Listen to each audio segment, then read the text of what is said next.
मैं मनीष शुक्ला अपने YouTube channel पर सभी का स्वागत करता हूं। आज हम meaning definition and perspective of inclusive education की पर चर्चा करेंगे। फर्स्ट यूनिट 1.1 खास करके ये डीएड बीएड एमएड में भी कोर्स वर्क में भी है और साथ ही साथ ये competitive exam D triple S B REET UP TET C TET इत्यादि में भी प्रश्नों की श्रृंखला बनी रहती है यहाँ पर कम्पिटिटिव एग्ज़ाम की। और आइए हम चर्चा करते हैं इस पर। अंतर्राष्ट्रीय और राष्ट्रीय परिदृश्य में समावेशी शिक्षा का अर्थ क्या है, परिभाषाएं क्या हैं। खास करके समावेशन उन व्यक्तियों के साथ किया जाना संभव होता है जो समाज की मुख्य धारा में जोड़ने और साथ ही साथ उन दिव्यांग बच्चों को भी इन शैक्षिक मुख्य धारा में जोड़ा जाना चाहिए और जाने की भी सुविधाएं इस विभिन्न प्रकार के राष्ट्रीय और अंतर्राष्ट्रीय इंक्लूजन एजुकेशन के थ्रू हुई। अगर हम पर्सपेक्टिव की बात करें इंक्लूसिव एजुकेशन में अंतर्राष्ट्रीय स्तर पर, तो समावेशन का प्रचलन लगभग 1990 के दशक के मध्य शुरू हो चुका था और 1994 में सलामांका के एक मंथन में स्पेन और यूनेस्को द्वारा विशेष शैक्षिक आवश्यकताओं पर पहुंच और गुणवत्ता बनाने के लिए एक संयुक्त सम्मेलन रखा गया, जिसमें बच्चों के अधिकारों और उनके संयुक्त समझौता पर विशेष सम्मेलन आयोजित किया गया विश्व स्तर पर।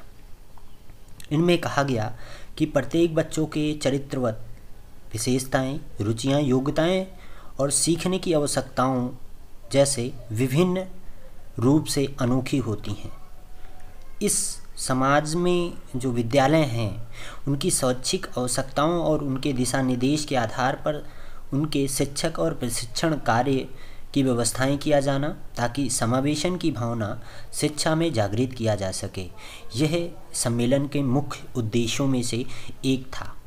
सलामांका का वक्तव्य आया कि हर बच्चे को शिक्षा की बुनियादी एवं आधारभूत अधिकार मिले और साथ ही साथ उनमें अधिगम को ऐसी स्वीकार्य वाली रूपी यानी स्वीकार्य विशेषीकृत शिक्षा प्रदान की जाए जो शैक्षिक गतिविधियों को पूर्ण करने का अवसर प्रदान करती है या अवसर दिया जाना चाहिए, जिससे कि वो अपनी शैक्षिक गतिविधियों को पूर्ण कर सकें।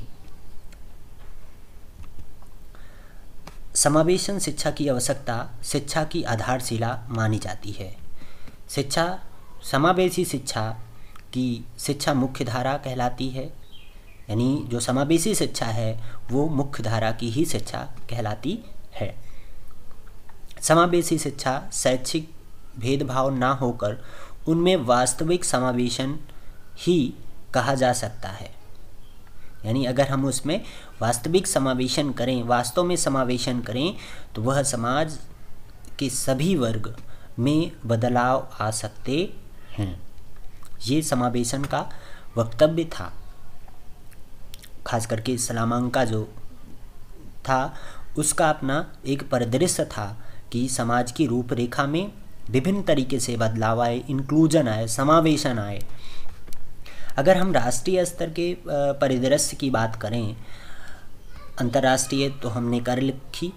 अगर राष्ट्रीय स्तर की अगर हम परिदृश्य की बात करें, रूपरेखा की बात करें, तो 1994 में सर्जेंट आख्या के अनुसार भी समावेशन की रूपरेखा रखी जा चुकी थी।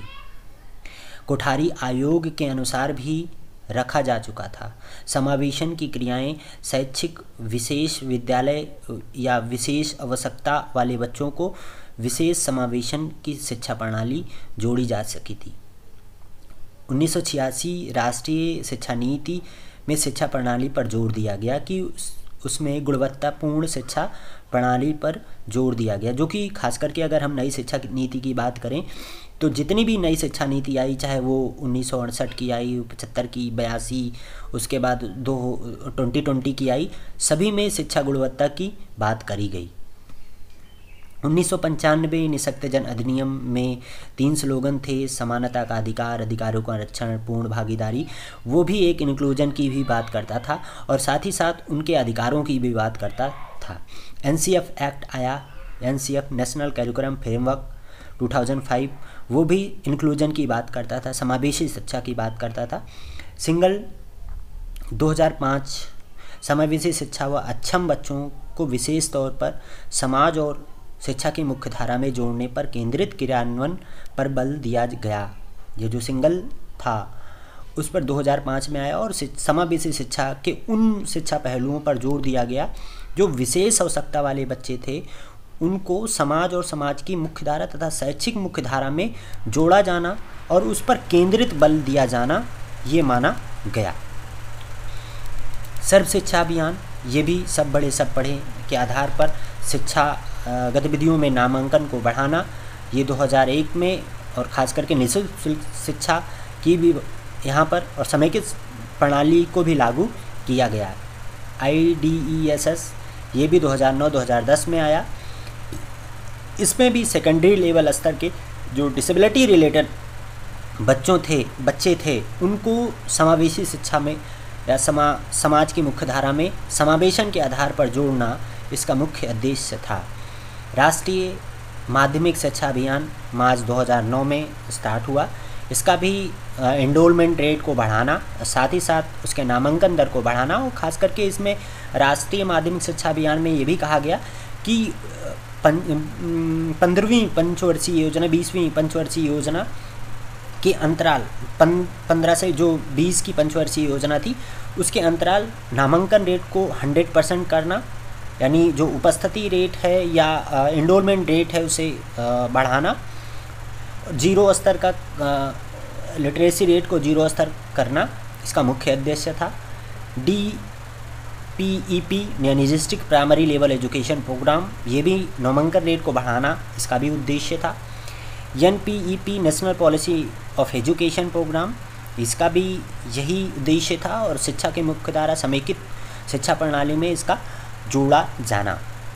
खास करके NPRPD national programme of for rehabilitation and person with disability, ये खास करके डिसेबिलिटी रिलेटेड बच्चों को समावेशन के तौर पर समावेशी शिक्षा की धारा और समावेशन के पुनर्वास की प्रक्रियाओं में उसे जोड़ना इसका मुख्य उद्देश्य था। आइए हम आगे देखते हैं, आगे चर्चा करते हैं। समावेशन का पूर्ण नाम क्या हो सकता है एक अर्थों में।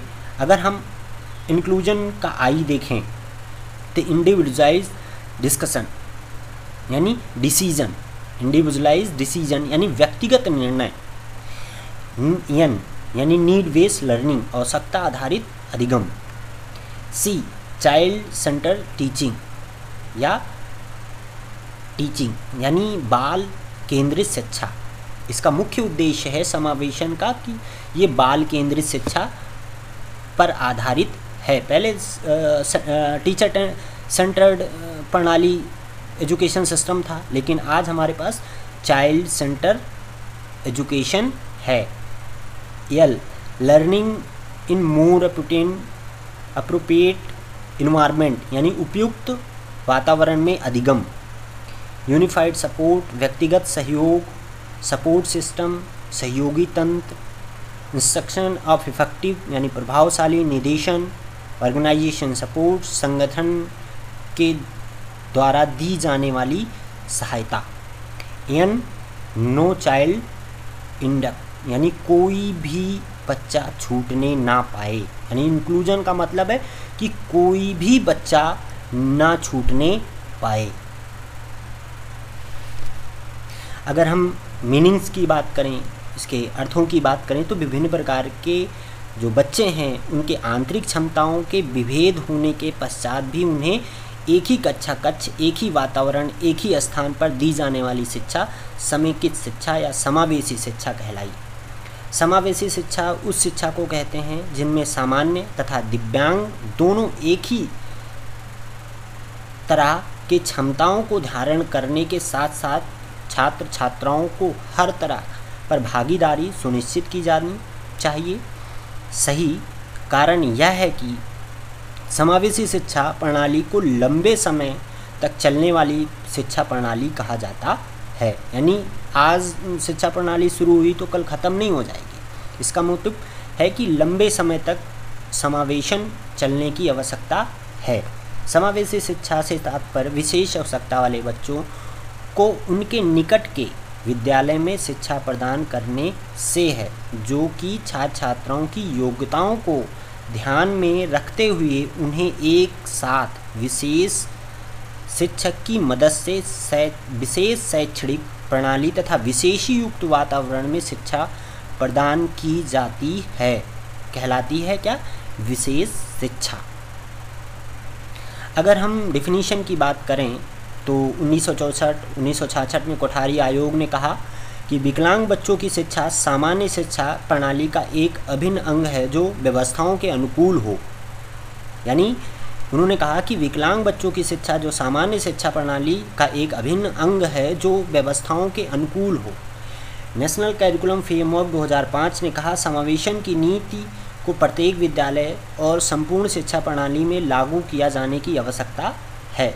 SW 1994 में कहा कि समावेशी उन्मुखता के साथ वाले नियमित विद्यालयों के भेदभाव से लड़ने या स्वागत करने वाले समाज का निर्माण करके समावेशी समुदाय का निर्माण करने एवं उनके लिए शिक्षा व्यवस्था सुनिश्चित करने की आवश्यकता ही समावेशी शिक्षा है।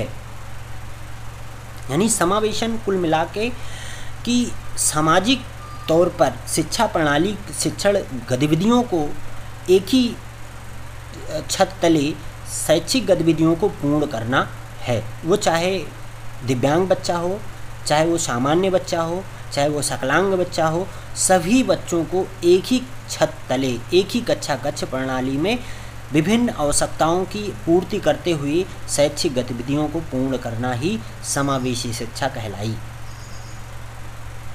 Thank you.